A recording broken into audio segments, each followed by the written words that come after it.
सुनिए डॉक्टर श्याम सुंदर पराशर जी की अनमोल कथा। आज की इस अष्टम दिवसीय कथा के द्वितीय भाग में भक्तों आप लोगों को योग माया का वर्णन बताया जाएगा। योग माया की शक्ति के बारे में बताया जाएगा और किस प्रकार से योग माया की कृपा से आपका जीवन धन धान्य से परिपूर्ण होगा, यह सब आज की कथा में बताया जाएगा। भक्तों श्री राधे राधे। कौन है? अघटित घटना पटी ऐसी माया। यहां योग माया कह करके भगवान वृषभानुनंदनी राधा रानी का स्मरण कर रहे हैं। स्पष्ट राधा नाम सुखदेव जी तो लेते नहीं, क्योंकि इतना प्रेम राधा नाम से है कि उन्हें 6 महीने की समाधि लग जाती है। इसलिए यहां राधा रानी को योग माया कह के स्मरण किया। योग माया का अर्थ राधा कैसे हो जाएगा? बोले योगाय, योग माने मिलन और वियोग माने बिछोह। तो योगाय संयोगाय या माया, माया शब्द का अर्थ कृपा, माया कृपायाम दम्भे च, अमरकोश। कृपा और दम्भ दोनों अर्थ होते हैं। तो जो भगवान की कृपा शक्ति विमुख जीवों को भगवान से जोड़ने का, मिलाने का काम करती है, उसका नाम योग माया। वो है वृषभानुनंदनी राधा रानी, जो विमुख जीवों को भगवान के चरणों से जोड़ करके उन पर गोविंद की कृपा दृष्टि का उन्हें पात्र बनाती है। इसलिए ब्रज में कृष्ण कृष्ण कोई नहीं बोलता, सब राधे राधे पुकारते नजर आते हैं, क्योंकि राधा रानी ही गोविंद की कृपा का पात्र जीव को बनाती हैं। जैसे बच्चा यदि गंदा संदा हो, धूल मिट्टी में लिपटा हो, तो पिताजी कहते हैं भाग यहां से, कपड़े गंदे करने आ गया। और माँ धक्का नहीं मारती, गंदा है तो उठा के ले जाएगी बाथरूम में, स्नान कराएगी, बढ़िया नहा धोवा करके फिर क्रीम पाउडर काजल आदि से सजा करके तैयार कर देती है। तो फिर पिताजी देखते ही गदगद हो कहते भाई हमारा भी तो बेटा है, लाव लाव जरा हमको भी दो। तो मांग मांग करके बच्चे को गोद में लेते हैं। फिर जिसको दुत्कार रहे थे उसी को गोद में लेने के लिए अब छटपटा रहे हैं। तो मां की कृपा से युक्त होकर के ही पुत्र पिता की कृपा का पात्र बनता है। मां कृपा न करे तो मलिन पुत्र को पिता भी गोद में लेना पसंद नहीं करते। इसलिए हमारे यहां हर बात में मां का नाम पहले है। मातृदेवो भव, दूसरे नंबर पर पितृदेवो भव। त्वमेव माताश्च पिता त्वमेव, मां का नाम पहले। लक्ष्मी नारायण, सीताराम, राधे श्याम, गौरी शंकर, मां का नाम पहले है। माता रामो मत पिता रामचंद्र, हर जगह। तो राधा रानी ही योग माया है। दूसरे अर्थ में यदि करें युज्यते भगवता श्री कृष्णेन सह संश्लिष्यते सा योगा श्री राधा ताम उपाश्रिता, जो निरंतर ही परमात्मा श्री कृष्ण के साथ संपृक्त रहती हैं। सर्वांगीण मिलन सर्वदा, पल भर को भी जो अपने प्रियतम प्यारे से पृथक नहीं होती कभी। तब मुख चंद्र चकोरे मेरे नयना, और बरात निस दिन मिलवे को, मिले ही रहत मानो कबहू मिले ना। भगवत रसिक रसिक की बातें, रसिक बिना कोई समझ सके ना। भगवत रसिक जी की वाणी। मिले ही रहत माने कभी अलग होते ही नहीं, पर निरंतर मिलन होने पर भी कबहू मिले ना, फिर भी आज तक ठीक से मिल नहीं पाए। अर बरात निस दिन मिलवे को, दिन रात मिलने के लिए छटपटाते हैं, आतुर रहते हैं। कैसी विचित्र बात है। मिलने को व्याकुल है और हर समय मिले भी रहते हैं, फिर भी आज तक ठीक से मिल नहीं पाए। अहेरिव गति प्रेमण स्वभाव कुटिला भवे, प्रेमियों की वाणी व्यवहार वक्र होता है, टेढ़ा। कैसा? अहेरिव, सांप की तरह। अही की चाल जैसे टेढ़ी मेढ़ी होती है ना, सांप कैसे चलता है, टेढ़ा मेढ़ा। आप ये नहीं समझ पाओगे आगे जाएगा कि बाएं जाएगा कि दाहिने जाएगा कि पीछे मुड़ जाएगा। उसकी चाल का रहस्य पता लगाना कठिन है, ये किधर जाएगा। ऐसे ही प्रेमियों की वाणी व्यवहार भी विचित्र होता है। वहां निषेध में ही स्वीकृति, स्वीकृति में निषेध, वहां सम्मान में ही अपमान, अपमान में ही सम्मान। ऐसा विचित्र व्यवहार प्रेमियों का होता है। तो वृषभानुनंदिनी राधा रानी का स्मरण करके मुरलीधर माधव ने आज मस्त होकर के मुरली बजाई और ऐसी बंसी की तान छेड़ी कि बंसी की तान जिस गोपी के पड़ी कान, वही भूल गई समस्त भान। कुछ भी नहीं रहा देह गेह का ज्ञान, और जो जहां जैसी थी वैसी उठ धाई। सुखदेव जी वर्णन करते हैं बंसी का। निशम्य गीतम तदनंग वर्धनम, निशम्य गीतम तदनंग वर्धनम, निशम्य गीतम तदनंग वर्धनम, निशम्य गीतम तदनंग वर्धनम। ब्रजस्त्रिय कृष्ण गृहीत मानसा, ब्रजस्त्रिया कृष्ण गृहीत मानसा,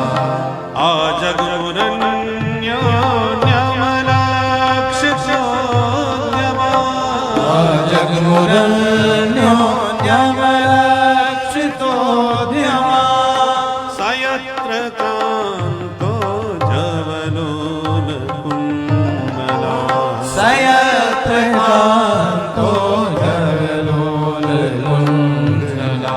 निशम्य गीतं गमदनि सनि गम गमदम गनि सा, निशम्य गीतं तदनंग गमदनि दम गमदनि सनि दम गमदनि सनि सनि दम गमदम गनि सा, निशम्य गीतं तदनंग वर्धनम। ब्रजस्त्रिय कृष्ण गृहीत मानसा, ब्रजस्त्रिया कृष्ण गृहीत मानसा, जगमुरन्योन्यमलक्षितोद्यमा, जगमुरन्योन्यमलक्षितोद्यमा,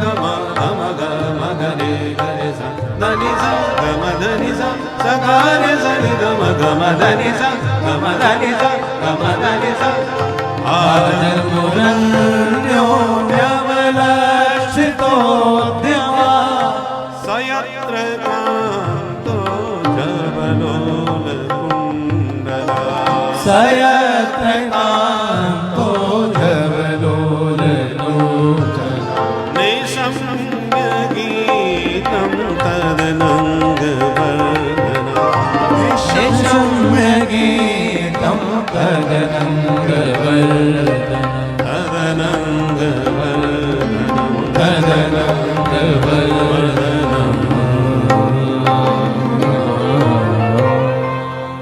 बोल बंसी वारे की जय। तद अनंग वर्धनम गीतम निशम्य। कन्हैया ने बंसी में ऐसा सुंदर मधुर गीत गाया, उस बंसी की तान को सुनकर के गोपियां समस्त भान भुला करके दौड़ पड़ी। जो जहां जैसी जिस अवस्था में थी वैसी उठ धाई। कोई गैया दो रही थी तो दोहनी पटक के भागी, कोई हलवा बना रही थी तो कढ़ाई छोड़ के भागी, कोई आंख में काजल लगा रही थी तो दूसरी आंख में बिना काजल लगाए चली आई, कोई लीपा पोती कर रही थी चेहरे पर, क्रीम कपोल पर लगाई, बंसी कान में आई तो जो क्रीम जहां लगा रखी थी वहीं लगी छोड़ी। कोई आभूषण पहन रही थी तो नाक की नथ कान में लटका के भागी चली आई। कोई कपड़े पहन रही थी तो उल्टे सीधे कपड़े पहन के चली आई। कोई पतिदेव को परोस रही थी तो परोसना छोड़ के भागी। कोई बच्चे को दूध पिला रही थी तो बच्चे को छोड़ के भागी। व्यस्तस्त वस्त्राभरणा काशित कृष्णांतिकम ययो। पांचे भूले देह सुध छठे भावना रास की। देहाध्यास की निवृत्ति के बाद ही महारास में प्रवेश होता है। शरीर का भान न रहे तब महारास के रस का जीव अधिकारी बनता है।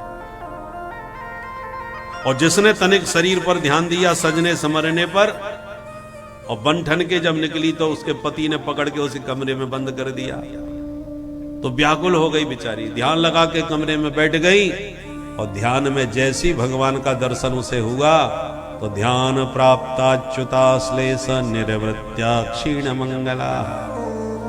विरह के व्याकुलता में जो पीड़ा हुई, गोविंद से न मिलने की जो व्याकुलता हुई, उस विरहाग्नि में तो उसके अशुभ अमंगल भस्म हो गए। और ध्यान में जो गोविंद का दर्शन हुआ उससे जो आनंद मिला उसमें सारे उसके पुण्य फलीभूत हो गए। पाप पुण्य दोनों से परे होकर वह गोपी त्रिगुणात्मक शरीर कमरे में ही त्याग कर दिव्य रूप धारण करके दौड़ के भगवान के पास आ गई। भगवान ने आई हुई सभी गोपियों का स्वागत किया। स्वागतम वो महाभागा प्रियं किंकरवाणि वः ब्रजस्यानामयं कच्चित् ब्रूता गमन कारणम्। सुस्वागतम देवियों, स्वागत है आपका। ब्रूता गमन कारणम। आ गई वो तो अच्छा किया, पर क्यों आ गई, आने का कारण तो बताओ। सोई गोपियों का मुख उदास हो गया। बंसी बजा के हमारा नाम ले लेके इन्होंने ही हमें बुलाया। 1 साल पहले चीर चुरा करके आज की तारीख निश्चित कर दी थी, और जब आ गई तो ये पूछ रहे कैसे आना हुआ।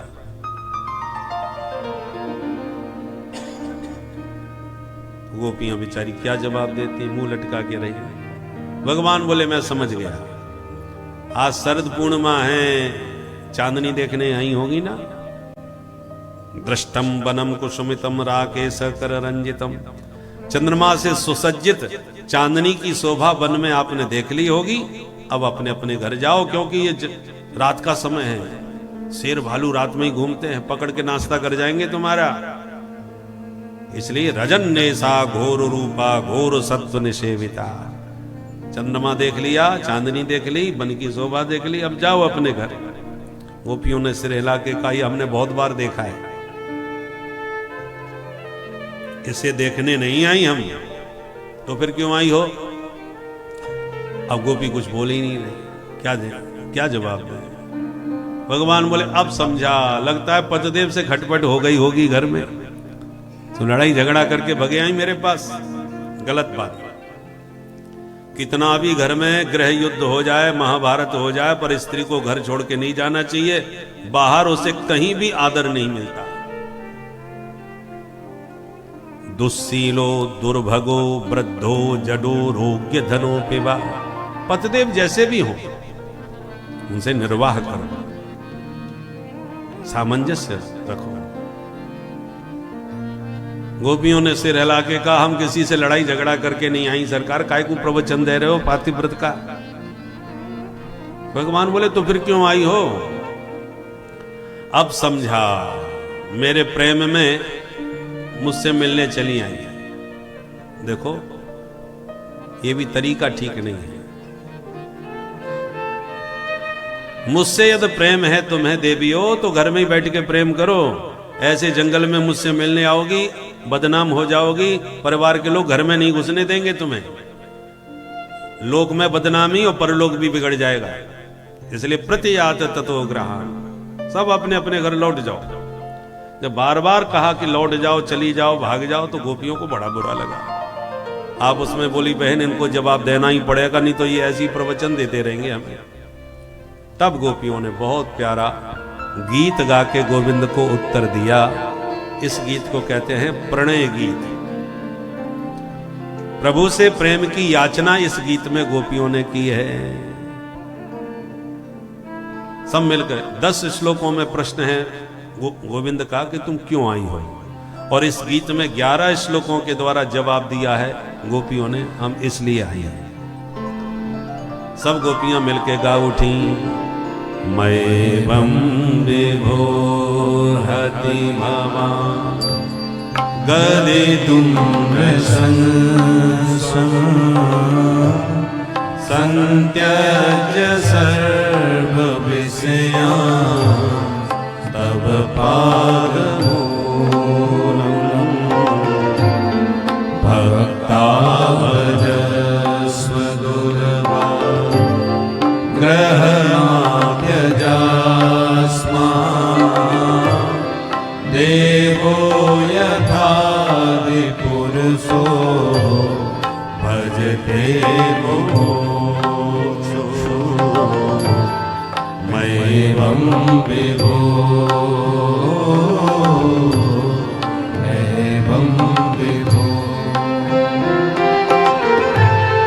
चित्तं सुखेन भवता महतं ग्रहेषु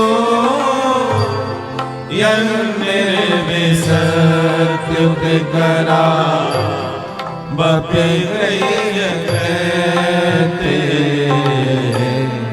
आदौ पदं न चलतस् तब पादमूला यामः कथं व्रजमतो करवाम किं वा मैवं विभो मैवं विभो। इस प्रकार से बहुत प्यारा ये गीत गाया। इन गीतों को हमने स्वर तालबद्ध करके अपने भागवत कल्पद्रुम चैनल पर डाल दिया है, तो जो इन गीतों का पूरा आनंद लेना चाहें वो YouTube पर सर्च करके सुन सकते हैं। सप्ताह में इन गीतों को विस्तार से गाना संभव नहीं होता। गोपियां कहती हैं, हे विभो अस्मान मां त्यज, प्यारे आप हमारा इस प्रकार से त्याग न करो। हम जब से आई हैं तब से एक ही शब्द सुन रही हैं आपके मुख से, चली जाओ, लौट जाओ, भाग जाओ। हमारा आना इतना बुरा लगा कि आपको, आप चाहते हो हम चली जाएं तो ठीक है चली जाती हैं, पर जो चित्त चुरा लिया पहले उसे वापस लौटा दो। क्योंकि पादौ पदम न चलता तब पादमूला, आपके चरणों को देखने के बाद अब हमारे पैर घर की तरफ चलना ही नहीं चाह रहे। क्यों नहीं चल पा रहे?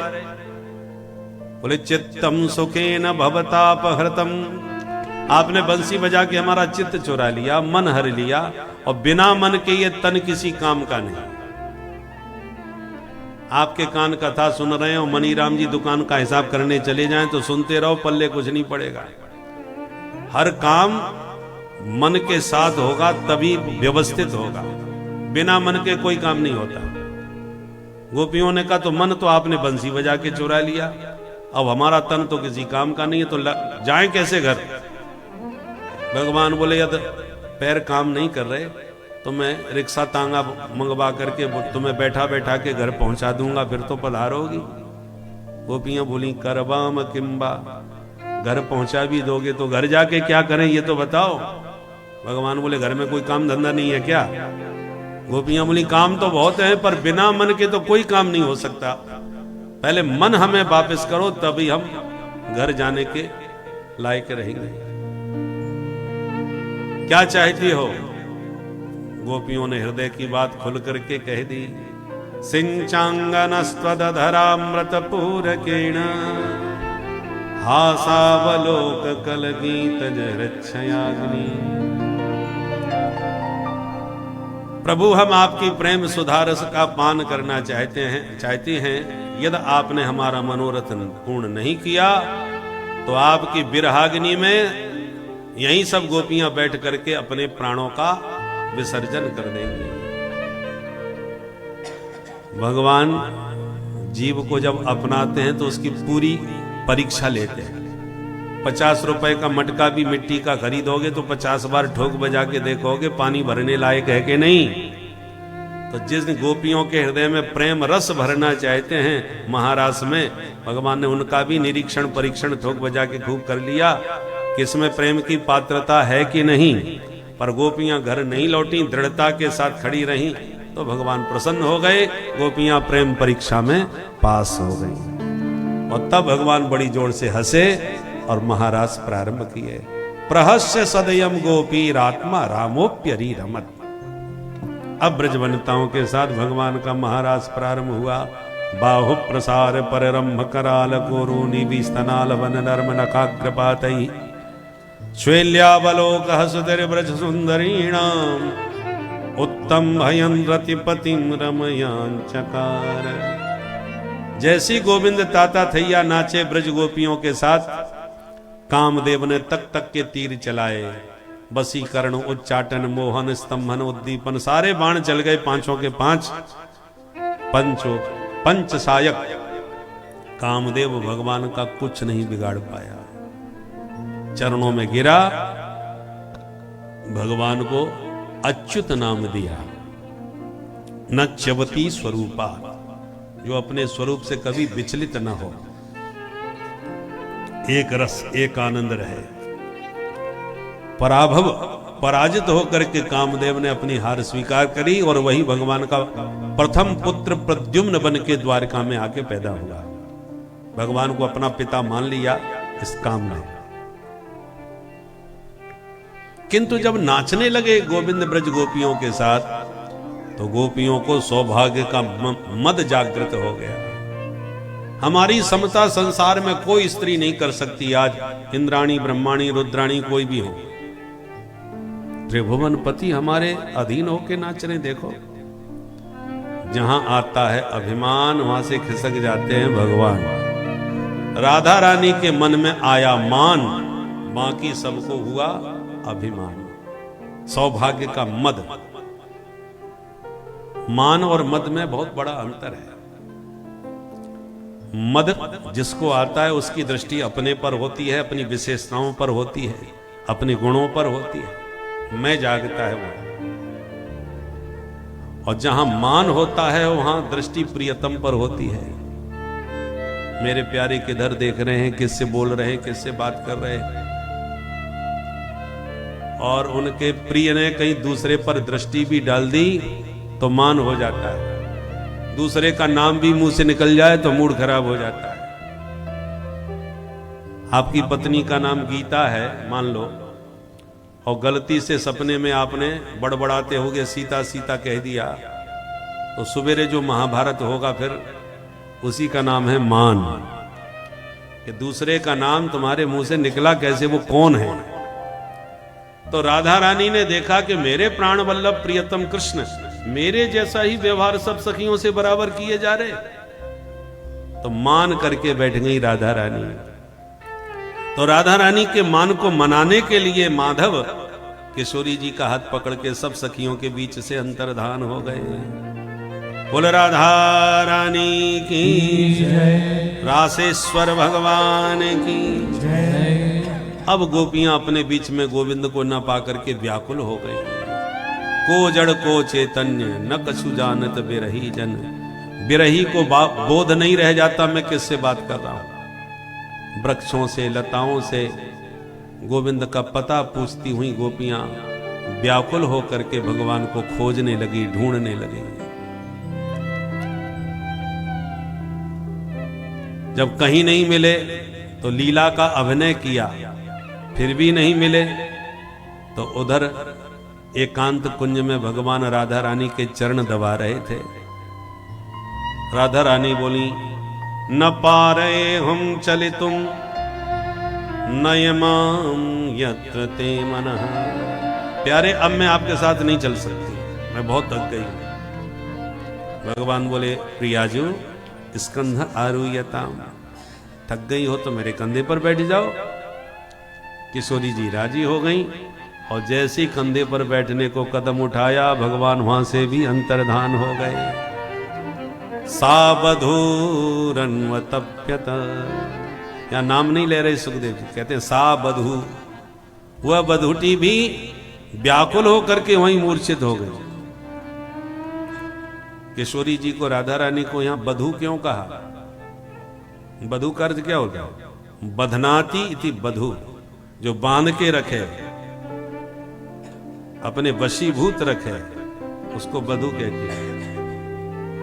बधू का ही अपभ्रंश हो गया बहू। जब तक बहू नहीं आती तब तक आप स्वतंत्र हो, बहू आ गई तो एक एक मिनट का हिसाब देना पड़ेगा। बोलो राधे राधे। राधे राधे। आपकी स्वतंत्रता समाप्त। अब वो बांध के रखेगी कि आज लेट कैसे हो गए, इतनी देर तक कहां रहे, क्या किए, आदि आदि। तो केवल भगवान कृष्ण को यदि बांधा है तो राधा रानी ने ही बांधा है। राधे तू बड़ भागिनी, कौन तपस्या कीन, तीन लोक तारन तरन, सो तेरे आधीन। भगवान को भी बांध के रखती। तो सा बधू अन्वतप्यत, भगवान को न पा करके वृषभानुनंदनी भी मूर्छित होकर वहीं गिर पड़ी और पग चिन्ह देखती, अनुगमन करती, अनुसंधान करती, गोपियां पीछे पीछे आ रही थी पग चिन्ह। जैसी कुंज में प्रवेश किया तो राधा रानी मूर्छा में पड़ी दिखाई पड़ी। गोविंद का दर्शन नहीं हुआ तो किशोरी जी को घेर लिया, कृष्ण नाम कीर्तन करने लगी गोपियां। तब किशोरी जी को चेतना आई, बार बार विविध नामों से हरि को पुकारा। हा नाथ रमण प्रेष्ठ, क्वासि क्वासि महाभुज, दास्यास्ते कृपणाया में, सखे दर्शय सन्निधि। अंत में किशोरी जी ने कहा, सखियो पीछा करके उन्हें कोई नहीं पकड़ सकता, उन्हें पाना है तो प्रार्थना करो। चलो जमुना जी के तट पर बैठ के हम एक स्वर में उन्हें पुकारेंगी और हमारी प्रार्थना पर प्रभु अवश्य पधारेंगे। तब राधा रानी के अनुगत्य में सभी सखियां मिलकर के जमुना तट पर आईं और समवेत स्वर में मिलकर के सभी ने भगवान को पुकारा। इस गीत का नाम है गोपी गीत। सबसे प्यारा मधुर गीत भागवत का यही है। कनक मंजरी छंद में 18 श्लोकों में गोपियों के 18 यूथ हैं। एक एक यूथ से एक एक श्लोक गाया है और 19वां श्लोक अंत में किशोरी जी ने गाया। और इसी गीत को सुनकर के भगवान गदगद होकर के प्रकट हो गए। इसलिए भगवत दर्श की लालसा हो, कृष्ण दर्शन लालसा यदि मन में है तो इस गीत का नित्य प्रति पाठ करना चाहिए रात्रि के समय। तो भगवान किसी न किसी रूप में दर्शन देने, कृपा करने अवश्य पधारते हैं। इसलिए आइए एक दो पंक्तियां प्रेम से प्रभु के लिए पुकारें। जयति तेधिकम् जन्मना प्रज श्रयत इंदिरा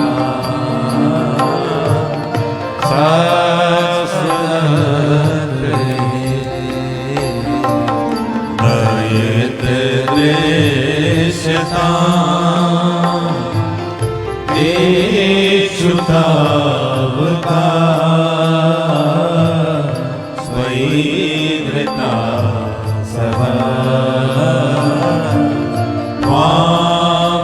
वामचिन्वते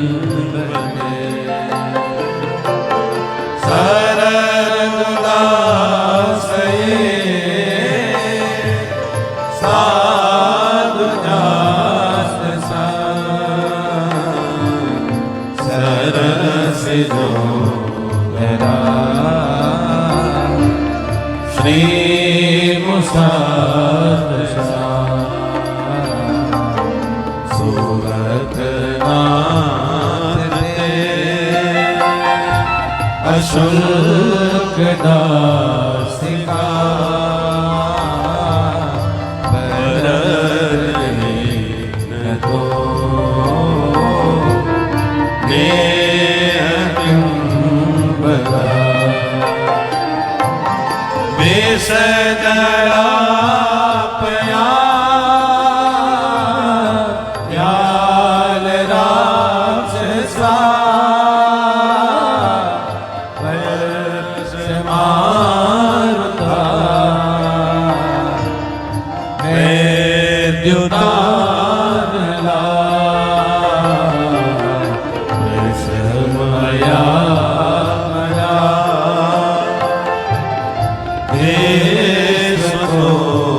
मया ऋषभते वयं रक्षिता रक्षिता रक्षिता।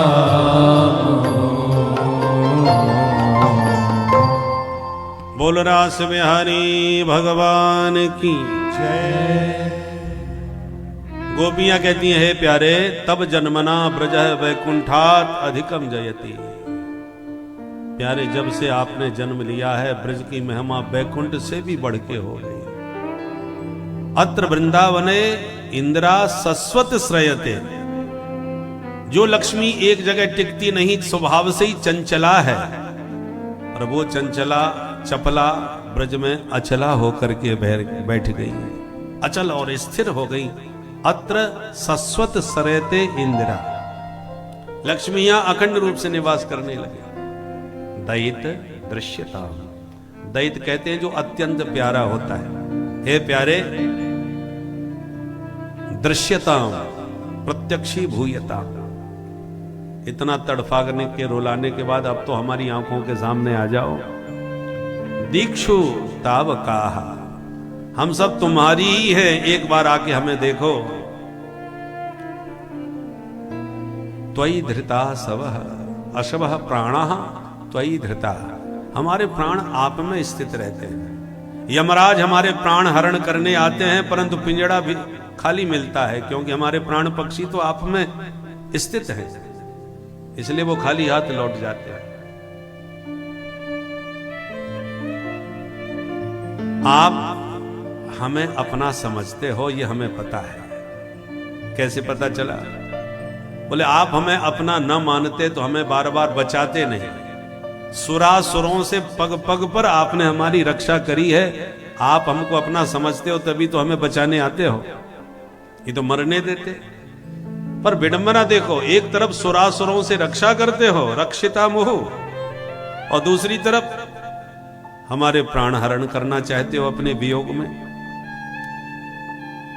तुम्हारी निष्ठुरता को देख के तो कभी कभी लगता है नखल गोपिकानंदना, तुम यशोदा मैया के बेटा नहीं हो सकते। यशोदा का बेटा और इतना निर्दयी हो ही नहीं सकता। सुना है कि ब्रह्मा जी की प्रार्थना पर आप भूभार हरण करने आए हो, भक्तों के रक्षा करने आए हो। हम भी तो आपकी भक्त हैं, फिर हमें इस ब्रह वेदना से क्यों नहीं बचाते? मन होता है तुम्हारे ब्रह में प्राण त्याग दें आज, पर क्या करें, हमारे प्राण निकलते ही नहीं। क्यों? क्योंकि हमने अमृत पान कर लिया है। अमृत पीने वाला नहीं मर सकता। किसने पिला दिया अमृत? कहां पी लिया अमृत? बोले तब कथामृतम तप्त जीवनम कभी भिरीडितम कल्मषापहम्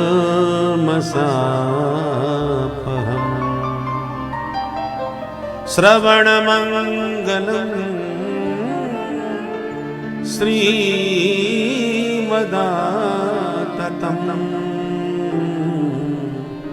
भुवि गृह्णन्ति ते भूरिदा जना। तब कथामृतम, हमने आपकी कथा का अमृत पिया है। कैसा है? तप्त जीवनम, तप्तानाम जीवनम। दैहिक दैविक भौतिक तापों में संतप्त हो गए जो जीव हैं, उनको नवजीवनी शक्ति देने वाला आपका कथामृत है। तप्तानाम जीवनम। और सिर्फ हमें ये बात कह रही है, सो बात नहीं है, कभी भी ईडितम, बड़े बड़े विद्वान कवियों के द्वारा, ईडितम माने स्तुतम, मुक्त कंठ आपके कथामृत की महिमा का गुणगान किया गया। स्वर्ग के अमृत से भी श्रेष्ठ है आपका कथामृत, क्योंकि स्वर्ग का अमृत पीने वाले देवताओं के पुण्य नष्ट होते हैं, पुण्यापहम, और आपका कथामृत पीने वालों के कल्मषापहम। कल्मष माने पाप, जितनी कालिमा पाप पंख जीव के चित्त में है, वो आपका कथामृत पान करने से प्रक्षालित हो जाता है, धुल जाता है। विधनोति कल्मषम। और श्रवण करने में देर नहीं लगती, जहां श्रवण किया तत्काल श्रोता का मंगल हुआ। श्रवण मंगलम। श्रीमदाततम, बड़े बड़े श्रीमानों के द्वारा, महापुरुषों के द्वारा गा गा करके शास्त्रों के पात्रों में चकाचक ही अमृत भर दिया है। आततम माने व्याप्तम। हरि सर्वत्र गीयते। शास्त्रों में आपके गुण गा गा करके आचार्यों ने इतना कथामृत भर दिया है कि हरि अनंत, हरि कथा अनंता। स्वर्ग सुधामृत सीमित है, इसलिए सूंघ सूंघ के काम चलाते हैं, और हरि कथामृत अनंत है, इसलिए वक्ता चकाचक पिलाते हैं। चाहे जितना पियो, यह अमृत खत्म नहीं होने वाला नहीं। इसलिए दुनिया में दानी तो बहुत हैं, अन्नदान, वस्त्रदान, गौदान, भूमि दान करने वाले दाता हैं, पर गोपियां कहती हैं हमारी दृष्टि में सबसे बड़ा महादानी कौन है?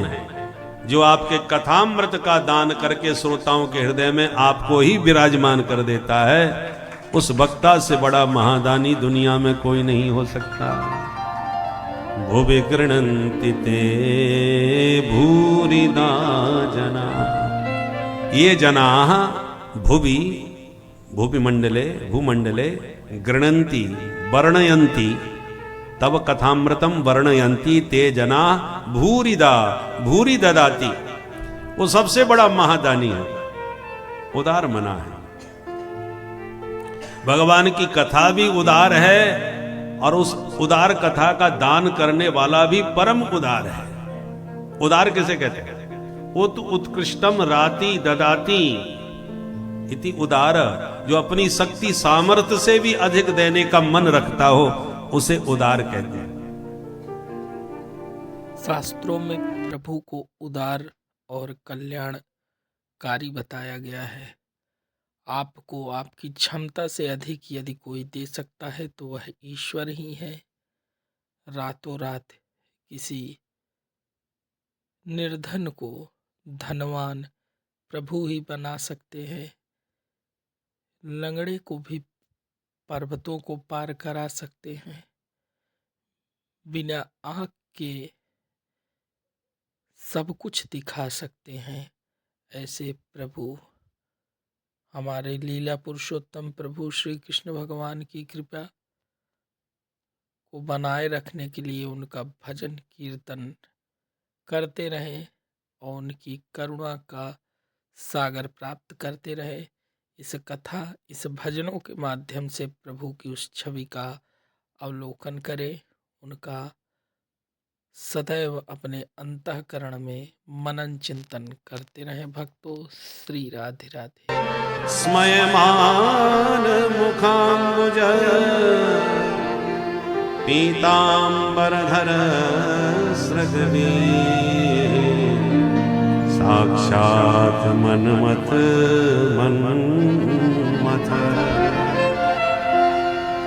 तासाम गोपीनाम मध्ये सौरी ही श्री कृष्ण आविर्भूत। तुरंत भगवान ब्रज गोपियों के बीचों बीच प्रकट हो गए। बोल रास बिहारी भगवान की जय। अब थोड़ा सा शब्दों पर ध्यान दें। कौन प्रकट हो गए? सुखदेव जी कहते हैं सौरी ही। प्राय भगवान का नाम सौरी क्यों पड़ा? सूरसेन के वंश में पैदा हो गए ना। जैसे रघु के वंश में पैदा हो गए तो रघुवीर कहलाए, तो सूरसेन के वंश में प्रकट होने से भगवान सौरी कहलाए। अब सौरी शब्द का वाच्यार्थ होता है सूरवीर, और सुखदेव जी ने भागवत में आप कहीं भी देखिए सौरी शब्द का प्रयोग वहीं किया है जहां भगवान ने सूरवीरता का काम किया है। जैसे कंस के मल्लों से जब लड़ने लगे भगवान, तो सुखदेव जी कहते हैं कि भगवान अपने कमर में पीतांबर बांध करके कूद पड़े अखाड़े में। बद्ध्वा परिकरम सौरी, बद्ध्वा परिकरम सौरी। तो यहां सौरी शब्द सार्थक लगता क्योंकि सूरवीरता का काम कर रहे हैं भगवान, पहलवानों से लड़ने करके। पहलवानों में लड़ने के लिए तो सूरता की आवश्यकता है, पर यहां सूरवीरता का कौन सा काम किया? व्याकुल ब्रजांगनाओं को दर्शन देने आए, तो सौरी शब्द का प्रयोग क्यों किया? तासाम आविर्भूत सौरी। मानो गोपियों के विरह का वर्णन करते करते सुखदेव जी का हृदय भी बेचारे विरह से भर गया, और कहते हैं परीक्षित, बेचारी भोली भाली गोपियों को इतना रुला करके तड़फा करके अब ये सूरमा प्रकट भय है। तो जब हम किसी पर कटाक्ष करते हैं ना, व्यंग करते हैं, तो सुखदेव जी का ये व्यंग है कि देखो परीक्षित, भोली भाली अबलाओं पर अपनी सूरता दिखा करके अब ये नंदन नंदन कृष्ण बड़ी अपनी सूरता पर प्रसन्न होते हुए प्रकट भये हैं। तासाम आविर्भूत सौरी, तो सौरी शब्द में व्यंजना है सुखदेव जी की। गोपियों ने भी गोपी गीत में कहा वीर योषिताम, योषिताम, हम स्त्रियों पर तुम वीरता दिखा रहे हो। वीरों पर वीरता दिखाई जाती है, अबलाओं पर कौन वीरता दिखाता है? इसलिए सौरी शब्द में व्यंग है। अथवा सौरी शब्द को यह भी अर्थ में लिया जा सकता है, सबसे बड़ा सूरवीर कौन है? जो काम पर विजय प्राप्त कर ले। जिस काम ने ब्रह्मा जी को दौड़ाया, शिव जी को भगाया, नारद जी को भी सुंदर से बंदर बनाया, दुनिया में किसी को नहीं छोड़ा, सबको नचाया। ब्रह्मादि जय संरूढ़ दर्प कंदर्प दर्पहा जयति श्रीपतिर गोपी रास मंडल मंडन। श्रीधर स्वामी पाद कहते हैं रास पंचाध्याय में कि ब्रह्मादिक देवताओं पर विजय पाकर के कंदर्प को अतिशय दर्प हो गया। तो कंदर्प दर्प का दमन करने के लिए दिव्य लीला भगवान ने रास लीला के माध्यम से काम का अभिमान चकनाचूर किया है। तो काम पर जो विजय प्राप्त कर ले वही सबसे बड़ा सूरवीर है। इसलिए तासाम आविर्भूत सौरी, वास्तव में सूरवीर है। संयुक्त वर्ण में बोला जाएगा छौरी, तासाम आविर्भूत छौरी। अब सस छोटी से सकार को छकार हो जाता है। संधि अलग अलग करके बोलेंगे तो सौरी, मिला के बोलेंगे तो छोरी। और ब्रज में छोरी कहते हैं लड़की को, कन्या को, स्त्री को, हैं? तो भगवान वास्तव में कहीं गए नहीं थे। जहां गोपियों में अभिमान देखा तहां भगवान भी लहंगा परिया पहन करके छोरी बन के छोरियों में छुप गए। इसलिए कहीं से आए नहीं। तासाम आविर्भूत, तासाम माने गोपी नाम मध्य, उन गोपियों के बीच में ही तो थे, पर छोरी बने हुए थे इसलिए कोई पहचान नहीं पाई, और लहंगा फरिया उतार के फेंक दिए तो छोरा बन करके तुरंत प्रकट हो गए। तासाम आविर्भूत छौरी। अथवा भगवान को लगा गोपियों को मैंने अपने विरह में इतना रुलाया, अब मैं जाऊंगा उनके सामने तो जम के गालियां देंगी। गोपियां चूकती नहीं है, ब्रजवासियों की तो बात बात में गाली, और लाड़ प्यार में भी गाली ही निकलती है। तो गोपियां आज न जाने कितनी गाली देंगी। इसलिए भगवान पहले ही अपराधी मुद्रा में अपना पीतांबर हाथ में लेकर के बोले सौरी। बोलो राधे राधे। तासाम आविर्भूत सौरी, क्षमा प्रार्थी बन करके। अच्छा, पीतांबर कहने से अर्थ प्रकट हो जाता है, पर यहां पीतांबर धरह कहा। धरह का मतलब हाथ में लेके पीतांबर, जैसे पुराने जमाने में कोई अपराध कर दे तो अपनी पगड़ी सिर से उतार के हाथ में लेके कहते भैया माफ करो, पगड़ी तुम्हारे चरणन में। ऐसी भगवान जो धारण करते थे कंधे पर पीतांबर, उसे हाथ में धारण करके बोले देवियों माफ करना, मेरे से भूल हो गई, मैंने बहुत सताया। तो तासाम आविर्भूत सौरी स्मयमान मुखाम्बुज पीतांबर धरः स्रग्वी साक्षात मनमत। अपराध मुद्रा में मानो हाथ जोड़ के भगवान क्षमा मांगते हुए प्रकट भये और स्मयमान मंद मंद हंस भी रहे हैं कि हम तुम्हारे बीच में रहे और तुम हमें पहचान नहीं पाई। आज भगवान का दर्शन करके गोपियों को इतना आनंद लगा जैसे साक्षात मनमथ के मन को भी मथ डाला हो माधव ने, और मनमथ का मन भी मत हरण किया है मुरलीधर ने रासलीला में। मनमथ माने काम, जो सबके मन को मथ डालता है। आज काम के मन को भी मथ डाला कन्हैया ने, इसलिए नाम पड़ गया मदन मोहन।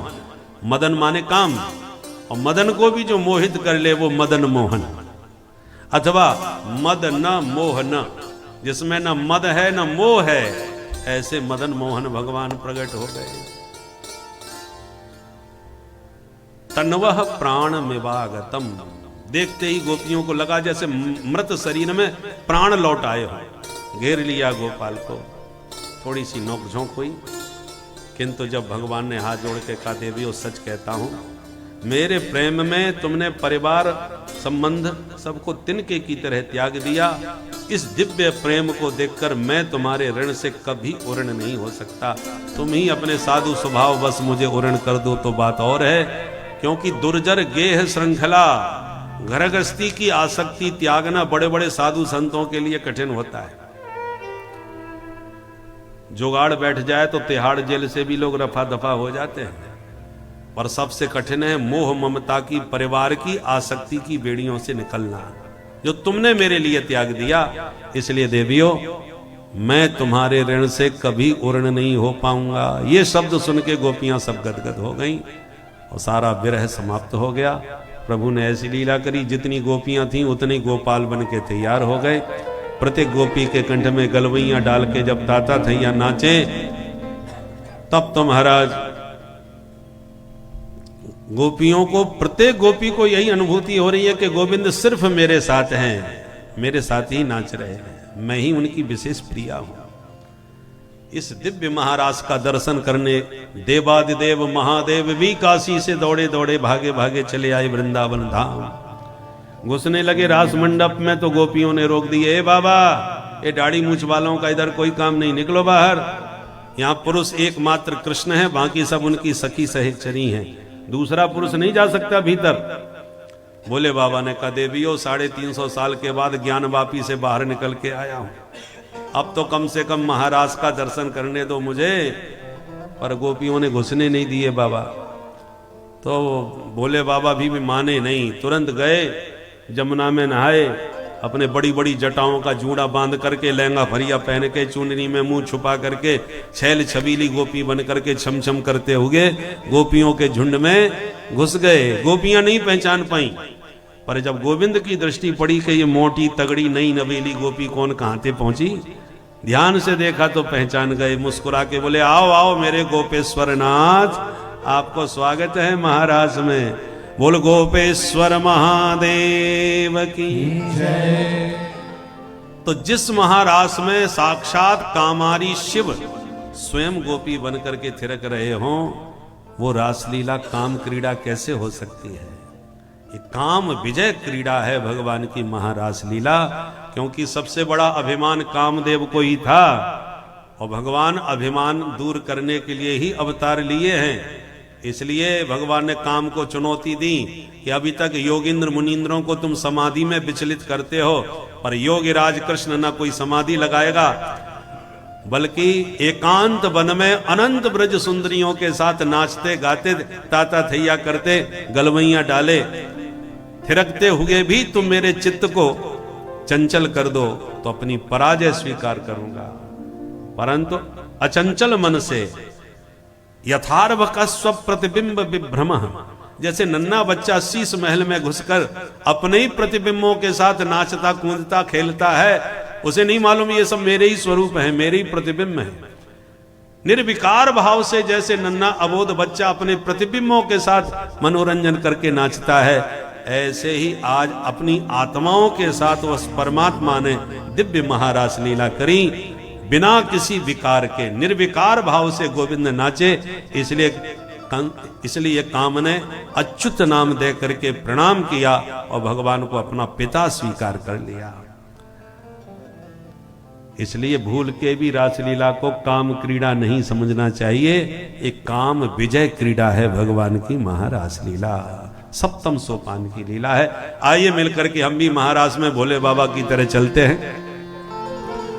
अरे राधा नाचे, राधा नाचे, कृष्ण नाचे, नाचे गोपी संग, मन मेरो बन गयो सखीरी पावन वृंदावन। राधा नाचे, कृष्ण नाचे, नाचे गोपी संग, मन मेरो बन गयो सखीरी पावन वृंदावन। मन मेरो बन गयो सखीरी पावन वृंदावन। मन मेरो बन गयो सखीरी पावन वृंदावन। सब गाइए। सूरज नाचे, सूरज नाचे, चंदा नाचे, नाचे तारा संग। सूरज नाचे, चंदा नाचे, नाच तारा संग। सूरज नाचे, राधे राधे। सूरज नाचे, चंदा नाचे, नाच तारा संग। सूरज नाचे, चंदा नाचे, नाच तारा संग। क्योंकि मन मेरो बन गयो सखीरी पावन वृंदावन। ओ मन मेरो बन गयो सखीरी पावन वृंदावन। रास रचो है महारास रचो है, गोपिन के संग कान्हा रास रचो है। रास रचो है, रास रचो है, गोपिन के संग कान्हा रास रचो है।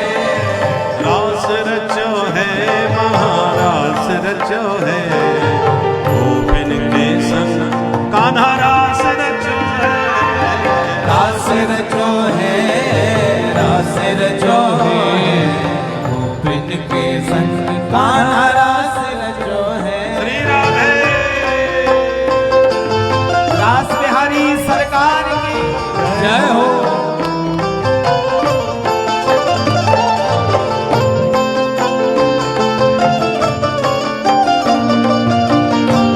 मस्ती में ताली और सेवा करो।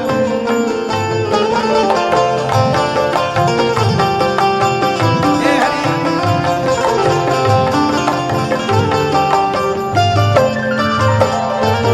गंगा नाचे, यमुना नाचे, नाचे सरयू संग। गंगा नाचे, यमुना नाचे, नाच सरयू संग। गंगा नाचे, राधे राधे। गंगा नाचे, यमुना नाचे, नाचे सरयू संग। गंगा नाचे, यमुना नाचे, नाच सरयू संग। क्योंकि मन मेरो बन गयो सखीरी पावन वृंदावन। हे मन मेरो बन गयो सखीरी पावन वृंदावन। रास रचो है महारास रचो है, गोपिन के संग कान्हा रास रचो है। ओ रास रचो है, महारास रचो है, गोपिन के संग कान्हा रास रचो है। श्री राधे।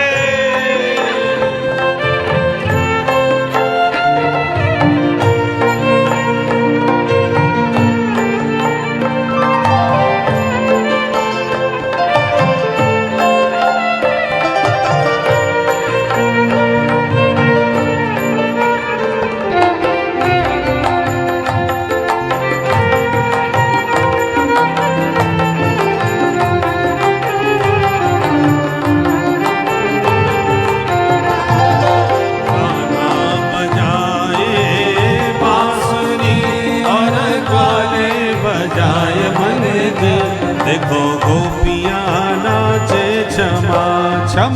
गाना बजाए बांसुरी और ताले बजाए बंदे, गोपियां नाचे क्षमा क्षम। एक बार दोनों हाथ उठा के मस्ती में गाइए हरि बोल।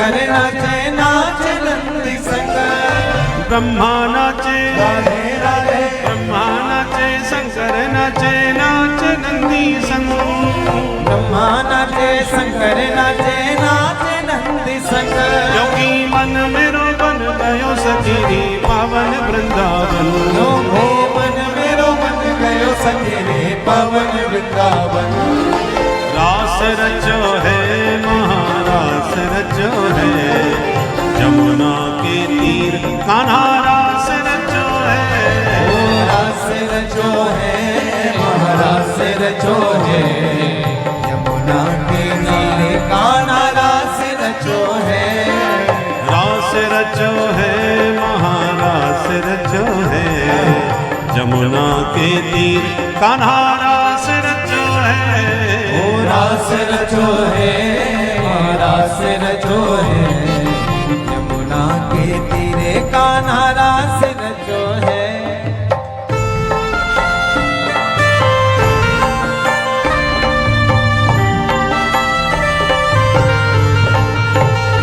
जय हो बंसी वाले की जय हो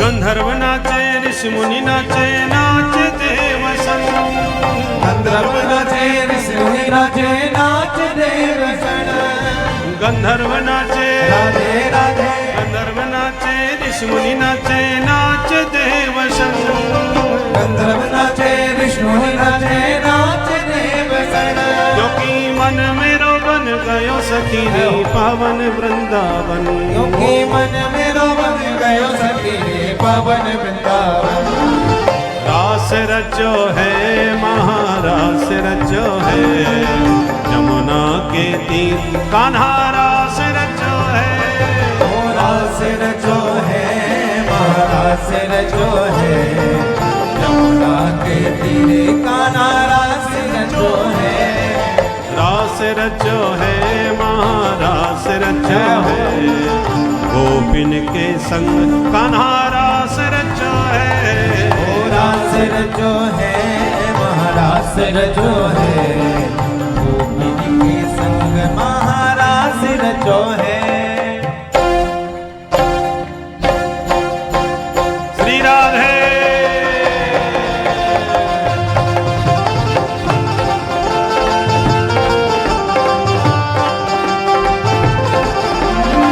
रास रचो है गोपिन के संग कान्हा रास रचो है रास रचो रास रचो रास रचो है गोपिनी के संग कान्हा रास रचो है रास रचो रास रचो रास रचो है गोपिन के संग कान्हा रास रचो है रास रचो रास रचो रास रचो है गोपिनी के संग कान्हा रास रचो है कान्हा रास रचो है कान्हा रास रचो है कान्हा रास रचो है कान्हा रास रचो है महारास रचो है महारास रचो है महारास रचो है महारास रचो है गोपिन के संग कान्हा रास रचो है गोपिन के संग कान्हा रास रचो है राधा के संग कान्हा रास रचो है राधा के संग गोपी रास रचो है यमुना के तीन कान्हा रास रचो है यमुना के तीन कान्हा रास रचो है कान्हा रास रचो है कान्हा रास रचो है महारास रचो है महारास रचो है कान्हा रास रचो है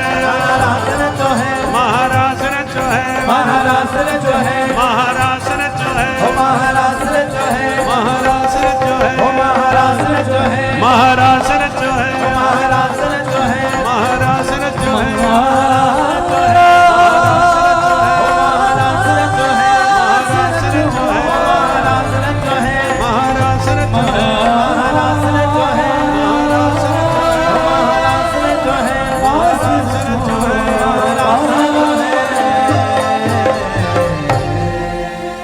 रास बिहारी सरकार की जय। गोपेश्वर महादेव की जय। आज के आनंद की जय। जय जय श्री राधे। अब अपने अपने स्थान पर विराजे। विक्रीडितं प्रजबधो भिरिदं च विष्णो श्रद्धान्वितो नु शृणुयात् अथ वर्णयेद्यः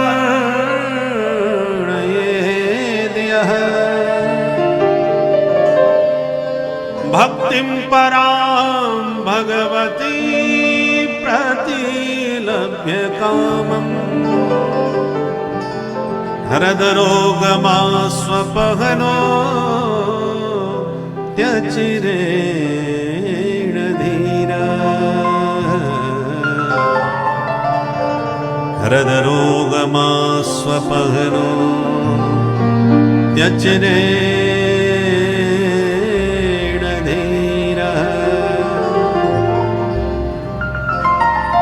रास पंचाध्याय के अंतिम श्लोक में फलश्रुति बतला रहे हैं कि परीक्षित जो भी भगवान की इस दिव्य अलौकिक महारास लीला का श्रद्धा और भक्ति के साथ श्रवण करेंगे अथवा इसका जो वर्णन करेंगे, जीवन में उन्हें दो लाभ मिलेंगे। भगवान के पाद पद्मों में उन्हें पराभक्ति प्राप्त हो जाएगी और उनका हृदय रोग हमेशा हमेशा के लिए दूर हो जाएगा। ये दो लाभ रासलीला के श्रवण और वर्णन करने से प्राप्त होते हैं। बोल रास बिहारी भगवान की। अब भगवान तो ब्रज में रास रचा रहे हैं, पर उधर मथुरा में मामा कंस पर क्या बीत रही है उसकी भी सुन लो भाई।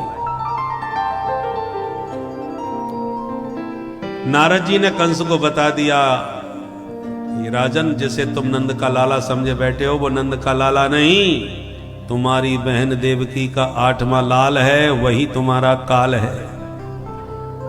सुनते ही कंस की आंख लाल हो गई।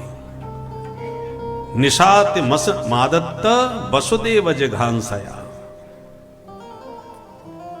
तलवार तान ली कि आज मैं वसुदेव को मार डालूंगा।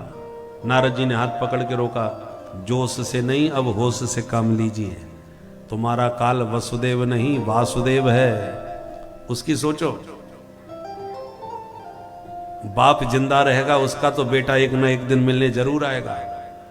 तुम्हें वहां भेजने की जरूरत नहीं, उसको बुलाने की जरूरत है। तुम भेज रहे हो, वो दोनों सबको निपटा रहे वहीं बैठे बैठे। इसलिए उसे बुलाओ ताकि तुम सब मिलके उन्हें निपटाओ। बोले वाह गुरुदेव, क्या जोरदार बात बताई, आज तक हमारी बुद्धि में नहीं आई। अब यही होगा। कंस ने तुरंत आपातकालीन मीटिंग बुलवाई, सबको अपनी समस्या सुनाई। तो केसी नाम का दैत्य खड़ा हो गया, महाराज एक अवसर मुझे दिया जाए, मैं अकेला पर्याप्त हूं। वो कृष्णचंद्र है तो मैं भी केसी हूं, वो हिंदी का हम अंग्रेजी के। कृष्णचंद्र का शॉर्टकट क्या होगा? केसी, हम केसी वो कृष्णचंद्र। ठीक है तो जाओ। केसी घोड़ा बन के दौड़ा, मुंह फाड़ के भगवान को खाने आया। भगवान ने एक मुक्का जमाया तो गोविंदाय नमो नमः, जमुना के तट पर ही वह ढेर हो गया। आज भी केसी घाट बना हुआ जमुना किनारे। व्योमासुर आया, अरिष्टासुर आया, उन्हें भी टपकाया। कंस ने कहा अब मैं किसी को नहीं भेजूंगा, अब तो उन्हीं को बुलवाना पड़ेगा। तो अक्रूर जी को बुलाया, हाथ में हाथ मिला के समझाया, मित्र मैंने भव्य मेला का आयोजन किया है मथुरा में, तुम जाओ कृष्ण बलराम को मेला घुमाने के लिए ले आओ। अक्रूर जी समझ गए, हाथ जोड़ के कहा महाराज मोगेरी लाल के हसीन सपने आप बहुत बढ़िया देख रहे हो, और सपने सपने होते हैं, पूरे कितने होंगे वो तो समय बताएगा।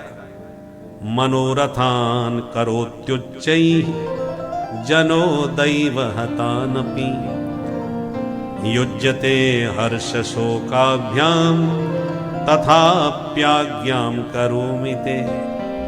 जनाः उच्चै मनोरथान करोति। हर व्यक्ति बहुत ऊंचे ऊंचे स्वप्न देखता है, पर स्वप्न स्वप्न होते हैं महाराज। तथापि आज्ञाम करोमि ते, मैं तो तुम्हारी आज्ञा का पालन करूंगा, बाकी आपके स्वप्न कितने पूरे होंगे वो समय बताएगा। और यूं कह के अक्रूर जी खिसक लिए, रात्रि घर जाके विश्राम किए और सवेरा होते ही कंस के रथ पर बैठ के मथुरा से वृंदावन को चल दिए। उसित्वा रथमास्थाय प्रययौ नंद गोकुलम। पर वृंदावन में पहुंचते सूर्यास्त हो गया। तो क्या मथुरा से वृंदावन इतना दूर है जो सवेरे के निकले शाम को पहुंचे? नहीं, दूरी तो ज्यादा नहीं थी, पर रथ पर बैठते ही मनोरथ पूर्वक वृंदावन में पहले ही पहुंच गए अक्रूर जी। कल्पनाओं में खो गए। किम मया चरितम भद्रम किम तप्तम परमं तपः किम माथाप्यर्हते दत्तम यद्रक्षामद्य केशवम। अद्य अहम केशवम द्रक्ष्यामि, आज मैं अपने कृष्ण कन्हैया का दर्शन करूंगा। किम भद्रम आचरितम मया, मैंने कौन सा दिव्य काम किया है, कौन सा शुभ कर्म मेरे से आज हो गया जो इतना बड़ा सौभाग्य मुझे मिलने वाला है। योगी ध्येयांघ्रि पंकजम, जिनके अंघ्रि पंकज, जिनके चरण कमलों का ध्यान योगींद्र मुनींद्र करते हैं, उन गोविंद के चरण कमलों को प्रत्यक्ष जाके निहारूंगा आज। कंसो बताज्ञाकृत में अनुग्रहम, कंस ने मेरे ऊपर कितना बड़ा अनुग्रह किया है जो घर से बुला के अपना रथ दे करके मुझे भेजा है गोविंद के पास। किंतु कंस का भेजा हुआ जान के कि कहीं कन्हैया मेरे से शत्रु का दूत समझ करके व्यवहार तो नहीं करेंगे। नहीं नहीं, ऐसा नहीं होगा। मुझे गोविंद दर्शन देंगे, प्रेम से मिलेंगे, क्योंकि मुझे शुभ शकुन हो रहा है। कौन सा? बोले प्रदक्षिणम में प्रचरंती वही मृगा, मृगों का झुंड का झुंड मेरे दाहिनी ओर से निकल रहा है। ये शुभ संकेत दे रहा है कि मेरा मनोरथ अवश्य सफल होगा। द्रक्ष्यामि नूनम सुकपोल नासिकम। अब देखिए, प्राय भगवान का ध्यान ललाट से किया जाता है या चरणारविंद से। कस्तूरी तिलकम ललाट पटले कहो या संचिंतित भगवत चरणारविंदम, परंतु अक्रूर जी का ध्यान कपोल पर पहले जा रहा है। द्रक्ष्यामि नूनम सुकपोल नासिकम। कपोल पर ध्यान पहले क्यों गया?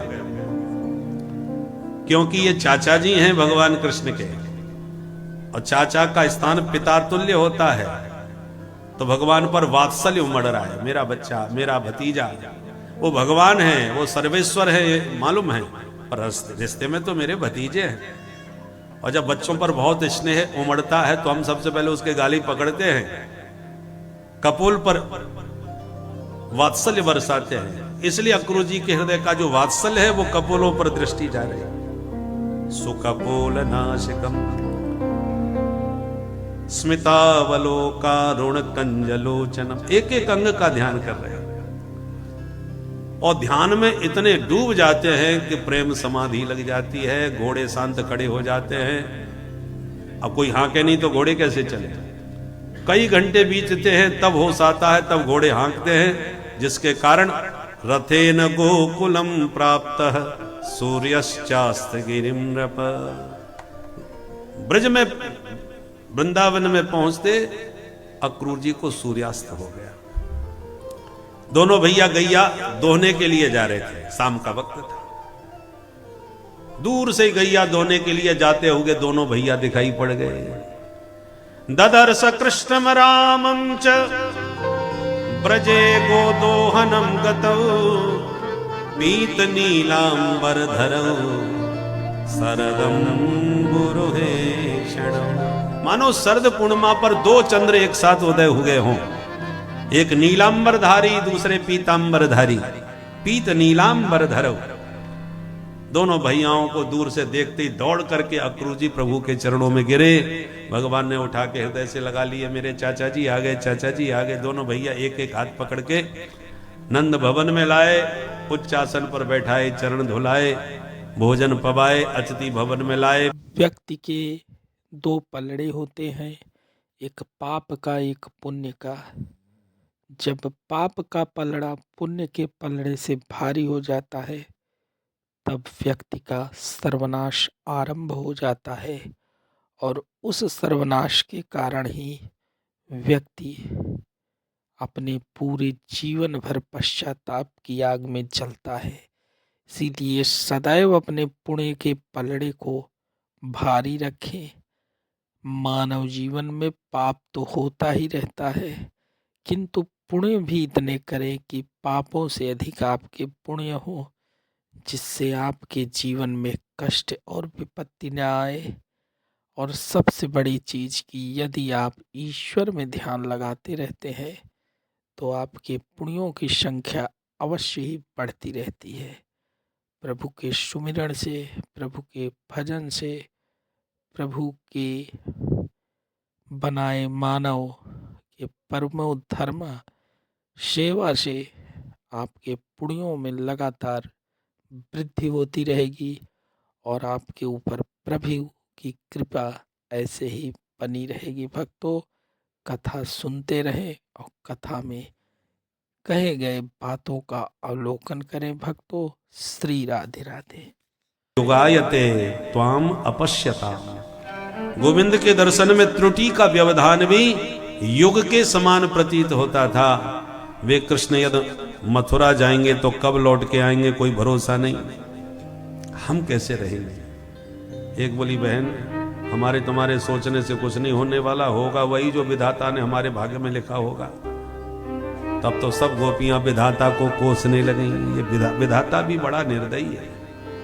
अहो विधातस तब न क्वचित दया, संयोज्य मैत्र्या प्रणयेन देहिना, तांश्चा कृतार्थान विउनंच पार्थकम, विक्रीडितम तेन भक्त चेष्टितम यथा। अरे विधाता, तू कितना निर्दयी है, कैसे कैसे विधान बनाता है। तेरा स्वभाव हमें बच्चों जैसा लगता है। छोटे छोटे बच्चे गुड्डा गुड़िया बनाते हैं, फिर उनके विवाह रचाते हैं, घंटों तक उनके साथ खेलते हैं और मन भर जाए तो फटाफट तोड़ फोड़ के फेंक देते हैं। तू भी हमको अपना खिलौना समझता है, जब मन भरा फोड़ दिया। अर्भक चेष्टितम, बच्चों जैसी चेष्टा है तुम्हारी। एक बोली, बहन, विधाता को मैंने नहीं देखा, पर इस अक्रूर को देख रही हूं। ये ना आता तो हमारे गोविंद कहीं नहीं जाते, यही लेने आया है। दूसरी बोली, बहन, मुझे तो इसके नाम में ही शंका होती है। नाम किसने रखा था इसका? अक्रूर। ये तो महाक्रूर है। क्रूरस्त्वमक्रूर समाख्य यास्मनस्, चक्षुर्हि दत्तम हर सेवताज्ञवत्। इस प्रकार गोपियां रात भर व्याकुल रहीं और जैसे प्रातः हुआ, गोविंद निवृत्त होकर के चलने के लिए रथारूढ़ हुए। गोपियों ने देखा तो भाग करके रथ को घेर लिया। अक्रूर जी किंग कर्तव्य विमूढ़ होकर के भगवान की ओर देखने लगे। प्रभु क्या करूं? भगवान ने रुकने का इशारा किया और खड़े होकर गोपियों को प्रेम से समझाया।